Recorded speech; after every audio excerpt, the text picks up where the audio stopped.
విలేకరుల సమావేశం.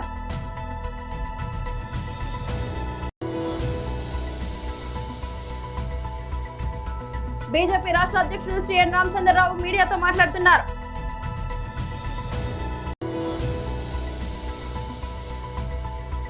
మాజీ మంత్రి సాకే శైలజనాథ్ ప్రెస్ మీట్.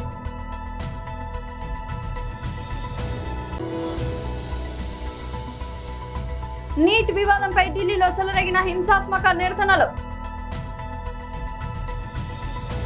తెలంగాణ భవన్లో బీఆర్ఎస్ నేతల విలేకరుల సమావేశం. వాళ్ళు ఏంటంటే మేనిఫెస్టో మర్చిపోతున్నారు.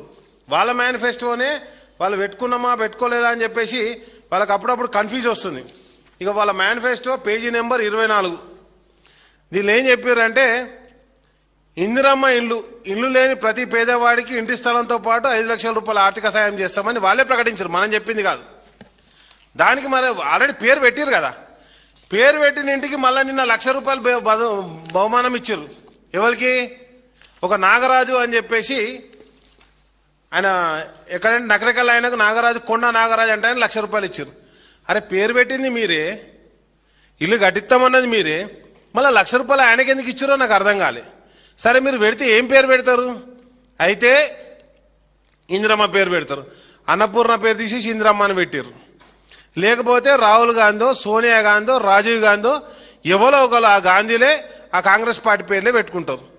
ఇక లేకపోతే రేపు పొద్దుగాల రేవంత్తో రేపోతే మరి ఇండ్ల మంత్రి అని పెట్టుకుంటుండక ఆయన ట్విట్టర్, ఆయన పేరు ఇండ్ల మంత్రి అట. లేకపోతే రాఘవ మంత్రి అని పెట్టుకుంటాడు రేపు పొద్దుగాల. వాళ్ళ కంపెనీ పేరు కూడా ఉంది, రేపు పొద్దుగాల దాన్ని కూడా ప్రమోషన్ చేసుకోవాలి కదా. కాబట్టి ఆ దిశగా ఈ రాష్ట్ర ప్రభుత్వం నడుస్తుంది. ఒక ఇల్లు కట్టాలి హైదరాబాద్లో, ఒక ఇల్లు కూడా కంప్లీట్ కాలే. ఎంత దరిద్రంగా తయారైందంటే కాంగ్రెస్ పార్టీ వాళ్ళు బడ్జెట్లో పెట్టినటువంటి లాస్ట్ బడ్జెట్లో పెట్టినటువంటిది 20,000 కోట్ల రూపాయలు బడ్జెట్లో కేటాయింపులు జరిపారు ఇండ్ల గురించి. అది ఎంత ఇచ్చారంటే 5,000 కోట్లు మాత్రమే డిస్ట్రిబ్యూట్ చేశారు. మళ్ళీ నెక్స్ట్ బడ్జెట్లో నువ్వు అదే ఇండ్లకు నిర్మాణానికి కొత్త ఇండ్లు నిర్మాణం చేసుకోవాలంటే నువ్వు 20,000 కోట్లు పెట్టాలి కదా. అంటే నువ్వు పెట్టినదే ఇయ్యలే ప్రజలకు, దాన్ని మళ్ళీ 5,000 కోట్లకు తగ్గించారు. అవి ఇస్తారా ఇయ్యరా తెలియదు. బడ్జెట్లోనే కేటాయింపులు లేని దానికి, బడ్జెట్లో నువ్వు అలొకేషన్ చేయని దానికి ఎట్లు ఇస్తావు? ఇక దీంట్లో ఇదొక దిక్కు అవుతుంటే మళ్ళీ బీసీల నెత్తిలో శతకోపం పెట్టిండు. ఏమని చెప్పారు? ప్రతి పనిలో కాంగ్రెస్ పార్టీ వచ్చిన తర్వాత 42% ఇస్తా అని చెప్పారు. ఈ దీంట్లో ఇండ్ల నిర్మాణంలో ఏదైతే LIG అని చెప్పేసి కేటాయించిన దాంట్లో బీసీలకు 16% మాత్రమేనట. మరి నువ్వే చెప్పినావు కదా 42% అన్నింటిలో రిజర్వేషన్ ఇస్తా అని చెప్పేసి. అది గవర్నమెంట్ వర్కులలో కావచ్చు, లేకపోతే కాంట్రాక్టర్లో కావచ్చు, ప్రతి ఒక్క దాంట్లో 42% పొలిటికల్ రిజర్వేషన్ పక్కన పెడితే కనీసం ఈ ఇండ్లలో కూడా బీసీలకు మోసం చేసేటువంటి ప్రభుత్వం కాంగ్రెస్ పార్టీ. బీజేపీ రాష్ట్ర అధ్యక్షుడు శ్రీ ఎన్ రామచంద్రరావు మీడియాతో మాట్లాడుతున్నారు. మిత్రులారా, ప్రభుత్వము హైదరాబాద్ నగరంలో క్యూర్, అది క్యూరా పేనా తర్వాత తెలుస్తుంది అందరికీ. క్యూర్ అనే పేరైతే పెట్టిండ్రు. క్యూర్ అంటే ఒకటి నయం చేయడానికి క్యూర్. కానీ ఈ చట్టం చూసిన తర్వాత బిల్లు ఇప్పుడు వచ్చింది. దీంట్లో 319 ప్రొవిజన్స్ ఉన్నాయి, 42 చాప్టర్స్ ఉన్నాయి దీంట్లో.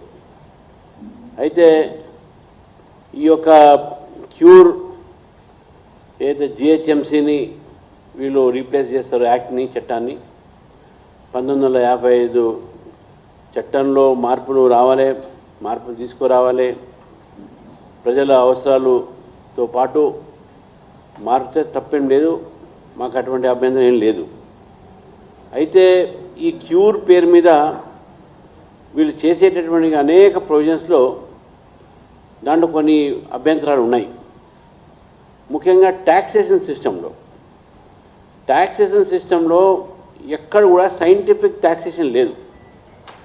మీరు ఒకవేళ చూస్తే ప్రతి సంవత్సరం 5% ట్యాక్స్ పెరిగేటట్టు అవకాశాలు ఉన్నాయి. ఒకటి.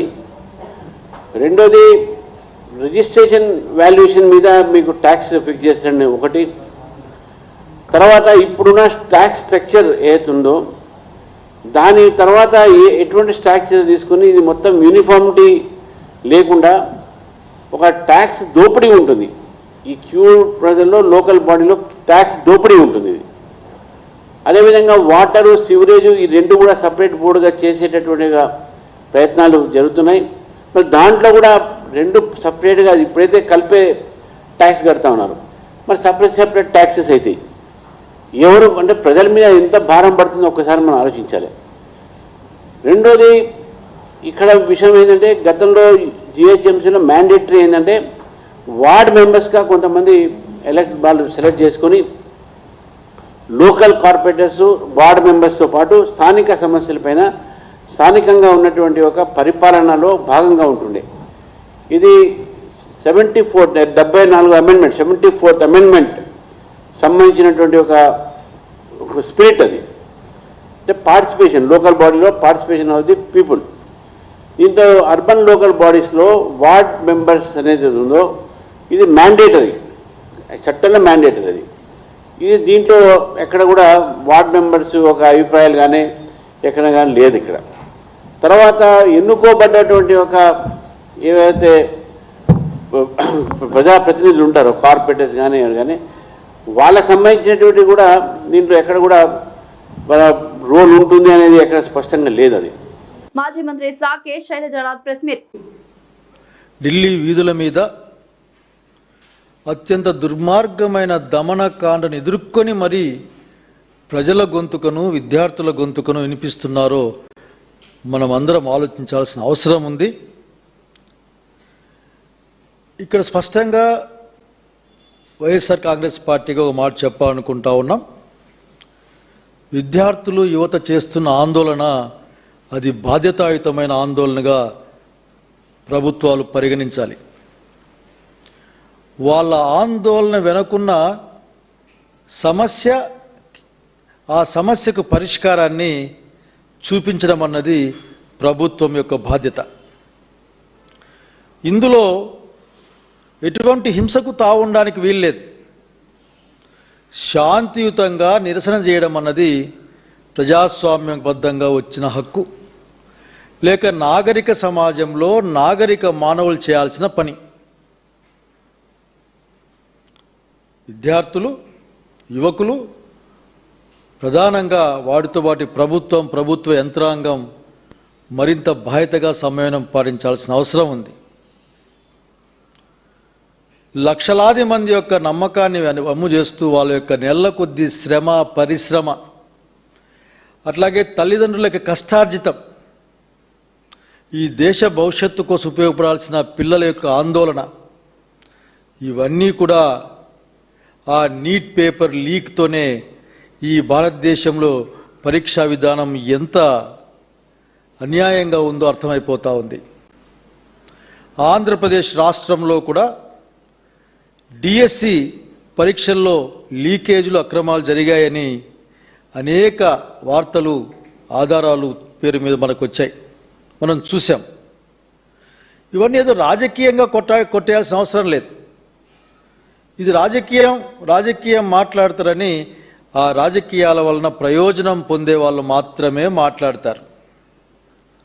నేను ఒక విషయాన్ని చాలా బాధాకరంగా నేను ప్రజలకు అప్పీల్ చేస్తూ ఉన్నాను, అట్లాగే అందరికి కూడా గమనించమని కోరుతా ఉన్నా.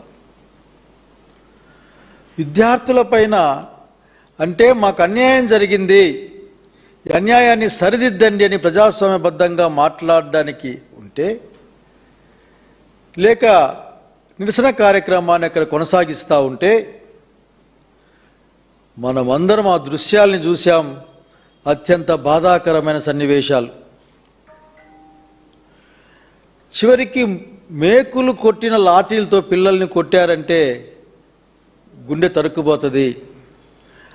అట్లాగే చిన్నపిల్లలని చూడకుండా కొట్టిన సంఘటనలు చూస్తూ ఉన్నాం సోషల్ మీడియాలో. అట్లాగే గర్ల్ స్టూడెంట్స్ పట్ల వాళ్ళ యొక్క ప్రవర్తన కూడా చూస్తూ ఉన్నాం. పైగా కొట్టేటప్పుడు అదొక సంతోషకరమైన అంశంలాగా నవ్వుకుంటూ అట్లా కొడుతూ పోవడాన్ని కూడా చూసాం మనం. ఇది కరెక్ట్ కాదని చెప్పాలనుకుంటా ఉన్నాం. భావి భారత పౌరుల పట్ల వాళ్ళు ప్రశ్న అడిగితేనే ఈ విధంగా సమాధానం చెప్తుంది అని అధికార యంత్రాంగం చూపించాలనుకుంటే ప్రజాస్వామ్య భారతదేశంలో అది సహేతుకం కాదు, అది కరెక్ట్ కాదని చెప్పాలనుకుంటా ఉన్నాం. నీట్ యూజీ పరీక్షల నిర్వహణలో అవకతవకల అంశం దేశ రాజధాని ఢిల్లీలో తీవ్ర ఉద్రిక్తతకు దారితీసింది. కేంద్ర విద్యాశాఖ మంత్రి ధర్మేంద్ర ప్రధాన్ రాజీనామా చేయాలని డిమాండ్ చేస్తూ సిజేపీ మద్దతుదారులు విద్యార్థులు చేపట్టిన నిరసన హింసాత్మకంగా మారింది. ఈ ఘర్షణలకు సంబంధించిన ఢిల్లీ పోలీసులు నేడు 5 ఎఫ్ఐఆర్లు నమోదు చేశారు. నిన్న జరిగిన ఈ ఆందోళనలో 118 మందికి పైగా పోలీస్ సిబ్బంది గాయపడినట్లు అధికారులు వెల్లడించారు. వివరాల్లోకి వెళ్తే నీట్ పేపర్ లీకేజీ వ్యవహారంలో కేంద్ర ప్రభుత్వ వైఫల్యాన్ని నిరసిస్తూ సిజేపీ కార్యకర్తలు వేలాది మంది విద్యార్థులు సోమవారం జంతర్ మంతర్ నుంచి పార్లమెంట్ వైపు భారీ ర్యాలీగా బయలుదేరారు. ఈ క్రమంలో నిరసనకారులు బారికేడ్లను ఛేదించుకొని ముందుకు వెళ్లేందుకు ప్రయత్నించడంతో పోలీసులు వారిని అడ్డుకున్నారు. దీంతో ఇరు వర్గాల మధ్య తీవ్ర ఘర్షణ చెలరేగింది. ఈ ఘటనలో ఢిల్లీ పోలీసులు కేంద్ర బలగాలకు చెందిన 118 మంది సిబ్బంది గాయపడ్డారు. వీరిలో స్పెషల్ కమిషనర్, జాయింట్ కమిషనర్, అదనపు కమిషనర్, డిప్యూటీ కమిషనర్ వంటి ఉన్నతాధికారులు కూడా ఉన్నట్లు ఢిల్లీ పోలీసులు తమ ఎక్స్ ఖాతాలో తెలిపారు. ఈ హింసాత్మక ఘటనలపై కన్నట్ ప్లేస్, పార్లమెంట్ స్ట్రీట్ పోలీస్ స్టేషన్లతో పాటు ఇతర పరిసర ప్రాంతాల్లో మొత్తం 5 ఎఫ్ఐఆర్లు నమోదు చేసినట్లు పోలీసులు తెలిపారు. హింస జరిగిన ప్రాంతాలను బట్టి మరిన్ని కేసులు నమోదయ్యే అవకాశం ఉందని తెలిపారు. నిందితులను గుర్తించేందుకు 250కి పైగా వీడియోలను పరిశీలిస్తున్నారు. వీటిలో మొబైల్ ఫోన్ రికార్డింగ్లు, CCTV footage, drone camera visuals, పోలీసుల బాడీ వర్న్ కెమెరాలు ఫుటేజ్లు ఉన్నాయి. పటాన్చెరు, సంగారెడ్డి జిల్లా పటాన్చెరులో నూతనంగా నిర్మించిన సూపర్ స్పెషాలిటీ ఆసుపత్రి వెంటనే ప్రారంభించాలని డిమాండ్ చేస్తూ సిపిఎం పార్టీ ఆధ్వర్యంలో ఆసుపత్రి ఎదుట ధర్నా నిర్వహించారు. ఈ సందర్భంగా సిపిఎం జిల్లా కార్యవర్గ సభ్యుడు రాజయ్య మాట్లాడుతూ ఆసుపత్రి నిర్మాణం పూర్తయి దాదాపు సంవత్సరంన్నర గడిచినా ఇప్పటికీ ప్రారంభించకపోవడం దురదృష్టకరమని అన్నారు. 300 కోట్ల వ్యయంతో నిర్మించిన ఈ ఆసుపత్రిలో అవసరమైన వైద్య పరికరాలు, బెడ్లు, ఇతర సౌకర్యాలని సిద్ధంగా ఉన్నప్పటికీ రాజకీయ కారణాలతో ప్రారంభాన్ని జాప్యం చేస్తున్నారని ఆరోపించారు. ప్రభుత్వం వెంటనే ఆసుపత్రిని ప్రారంభించి ప్రజలకు మెరుగైన వైద్య సేవలు అందుబాటులోకి తీసుకురావాలని డిమాండ్ చేశారు. లేని పక్షంలో సిపిఎం ఆధ్వర్యంలో పెద్ద ఎత్తున ఆందోళనలు చేపడతామని హెచ్చరించారు. ఈ కార్యక్రమంలో సిపిఎం సీనియర్ నాయకులు వాజిద్ ఆలీ, పాండురంగారెడ్డి, నాగేశ్వరరావు, పార్టీ కార్యకర్తలు, కార్మికులు పాల్గొన్నారు. సూపర్ స్పెషల్ హాస్పిటల్ వెంటనే ప్రారంభించాలి. సూపర్ స్పెషల్ హాస్పిటల్ ప్రారంభించాలి. పటాన్చెరు సూపర్ స్పెషల్ సిపిఎం జిందాబాద్ జిందాబాద్ జిందాబాద్ సిపిఎం జిందాబాద్ జిందాబాద్ ప్రారంభించాలి. సూపర్ స్పెషల్ హాస్పిటల్ జిందాబాద్ సిపిఎం జిందాబాద్ జిందాబాద్ జిందాబాద్ సిపిఎం తీసుకురావాలి ప్రజల సౌకర్యం కోసం. జిందాబాద్ సిపిఎం ప్రారంభించాలి. సూపర్ స్పెషల్ హాస్పిటల్ జిందాబాద్ సిపిఎం ప్రారంభించాలి. సూపర్ స్పెషల్ హాస్పిటల్ జిందాబాద్ సిపిఎం ప్రజలకి అందుబాటులో తేవాలి సూపర్ స్పెషాలిటీ ఆసుపత్రిని వెంటనే ప్రారంభించాలి. సూపర్ స్పెషల్ హాస్పిటల్ ప్రారంభించాలి. సూపర్ స్పెషల్ హాస్పిటల్ జిందాబాద్ సిపిఎం జిందాబాద్ సిపిఎం ప్రారంభించాలి. Super special hospital super special hospital జిందాబాద్ సిపిఎం జిందాబాద్ సిపిఎం ప్రారంభించాలి. Super special hospital special hospital ప్రారంభించాలి. సూపర్ స్పెషల్ హాస్పిటల్ జిందాబాద్ సిపిఎం జిందాబాద్ సిపిఎం ప్రారంభించాలి. పటాన్చెరులో నిర్మించిన సూపర్ స్పెషాలిటీ ఆసుపత్రిని వెంటనే అందుబాటులోకి తేవాలి. కార్మిక వర్గానికి హాస్పిటల్ వెంటనే. రోడ్డు ప్రమాదాల్లో ప్రాణ నష్టాన్ని తగ్గించడం, ద్విచక్ర వాహనదారుల్లో హెల్మెట్ వినియోగంపై అవగాహన పెంచడం లక్ష్యంగా ఉప్పల్ ట్రాఫిక్ పోలీసులు వినూత్నంగా హెల్మెట్ బ్యాంక్ కార్యక్రమాన్ని ప్రారంభించారు. హెల్మెట్ లేకుండా ప్రయాణించే వాహనదారులకు జరిమానా విధించడమే కాకుండా తాత్కాలికంగా హెల్మెట్ అందించి సురక్షితంగా ప్రయాణించే అవకాశాన్ని కల్పిస్తున్నారు. అనంతరం వారు నిర్ణీత సమయంలో హెల్మెట్లు తిరిగి అప్పగించాల్సి ఉంటుంది. ఈ కార్యక్రమం ద్వారా ప్రజల్లో రోడ్డు భద్రతపై బాధ్యత పెంపొందించడంతో పాటు హెల్మెట్ ధరించడం ప్రతి ద్విచక్ర వాహనదారుడి ప్రాణ రక్షణకు ఎంత ముఖ్యమో తెలియజేస్తున్నారు. ట్రాఫిక్ పోలీసుల శిక్షణ కంటే భద్రతకే ప్రాధాన్యత ఇస్తూ చేపట్టిన ఈ కార్యక్రమానికి ప్రజల నుంచి మంచి స్పందన లభిస్తోంది. సిపి మేడం ఆధ్వర్యంలో ఈ హెల్మెట్ బ్యాంక్ అనే కార్యక్రమాన్ని Uppal police station traffic police station పరిధిలో భాగంగా ఉప్పల్ రింగ్ రోడ్లో హెల్మెట్ బ్యాంక్ అనేది పెట్టినాము. దీంట్లో ఏసీపీ గారు, ఇన్స్పెక్టర్ గారు కూడా పాల్గొన్నారు. దీని కాన్సెప్ట్ ఏంటి అంటే, ఎవరైనా రోడ్డుపైకి వచ్చినప్పుడు కంపల్సరీ హెల్మెట్ అనేది ఉండాలి.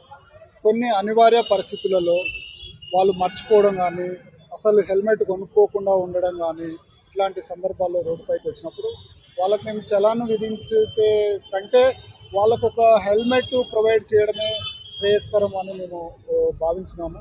దీనిలో భాగంగా రోడ్డు పైన మేము ఉంటాము, చూస్తాము. ఎవరైనా హెల్మెట్ లేకుండా కనిపిస్తే వాళ్ళకు ప్రప్రథమంగా వాళ్ళని పిలిపించుకొని వాళ్ళ డీటెయిల్స్ కలెక్ట్ చేసుకొని వాళ్ళకి హెల్మెట్ ఇచ్చి వాళ్ళకి చెప్తాము హెల్మెట్ యొక్క ఇంపార్టెన్స్ ఏంది, ఎందుకు హెల్మెట్ ధరించాలని చెప్తాము. ఆ తర్వాత వాళ్ళ ప్రయాణానికి వాళ్ళు ఒకరోజు కానీ ఎప్పుడైనా కానీ హెల్మెట్ తీసుకొని వెళ్ళొచ్చు. వెళ్ళిన తర్వాత తిరిగి హెల్మెట్ అనేది మళ్ళీ మాకు ఇవ్వాల్సి ఉంటుంది. ఇదే విధంగా ఇచ్చిన తర్వాత మళ్ళీ ఎవరైనా కనిపిస్తే కూడా ఇట్లా రోజు మేము ఒక 50 నుంచి 100 వరకు హెల్మెట్ పెట్టుకొని వీటి పబ్లిక్ అనేది అరువుగా అద్దె లాంటిగా అంటే తాత్కాలికంగా వాళ్ళకు వసతి కల్పిస్తాము. వాళ్ళు ఈ సౌకర్యాన్ని వినియోగించుకొని రోడ్డుపైకి వెళ్ళినప్పుడు సేఫ్గా కంపల్సరీ హెల్మెట్ ధరించి వెళ్ళాలనే లక్ష్యంతో హెల్మెట్ బ్యాంక్ అనేది మేము ప్రారంభించాము.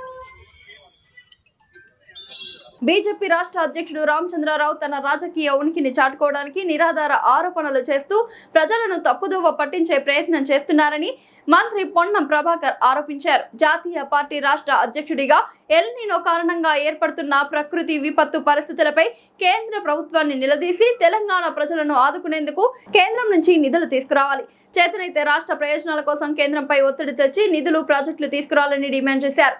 ఏ సభలోనూ సభ్యుడు కాకపోవడంతో తన అభిప్రాయాలను అధికారిక వేదికపై చెప్పే అవకాశం లేక అసెంబ్లీ సమావేశాలకు ముందే అనవసర వ్యాఖ్యలు చేస్తూ రాజకీయ ప్రచారం చేసుకోవాలని రామచంద్రరావు ప్రయత్నిస్తున్నారన్నారు. రాష్ట్ర ప్రభుత్వం క్యూర్ చట్టాన్ని అసెంబ్లీలో ప్రవేశపెడుతుంది. అక్కడ అన్ని పార్టీలకు తమ అభిప్రాయాలను వెల్లడించే పూర్తి అవకాశం ఉంటుంది. బీజేపీ తన వైఖరిని తన ఎమ్మెల్యేలు, ఎమ్మెల్సీలు, ప్రజా ప్రతినిధుల ద్వారా సభలో వెల్లడించవచ్చు. ముందుగానే గందరగోళం సృష్టించే ప్రయత్నాలు చేయడం తగదు. కాంగ్రెస్ ప్రభుత్వం ప్రజాస్వామ్య విలువలను గౌరవిస్తుంది.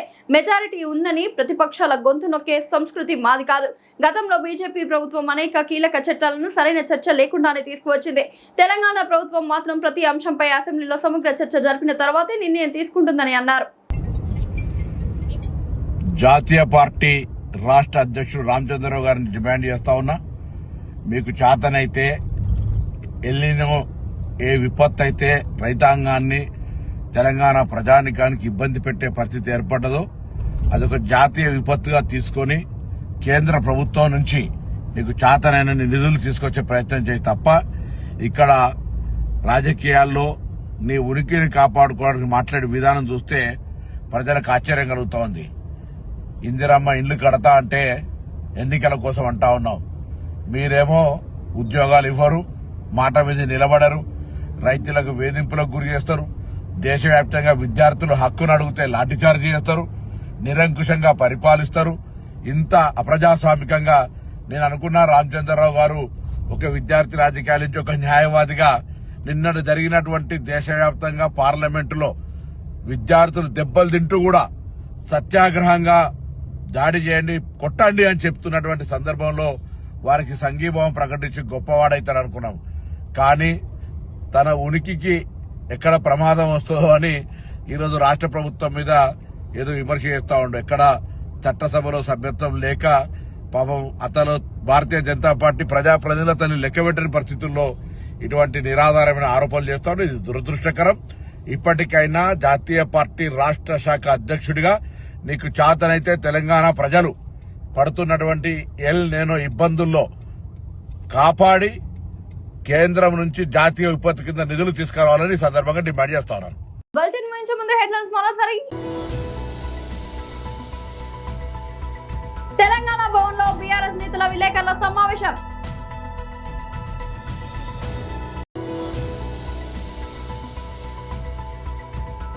బీజేపీ రాష్ట్ర అధ్యక్షుడు శ్రీ ఎన్ రామచంద్రరావు మీడియాతో మాట్లాడుతున్నారు.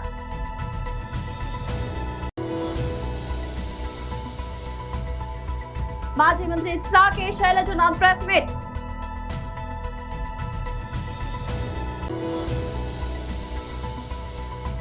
నీట్ వివాదంపై ఢిల్లీలో చెలరేగిన హింసాత్మక నిరసనలు. ఇది వాళ్ళ బులెటిన్ అప్డేట్. మరొక బులెటిన్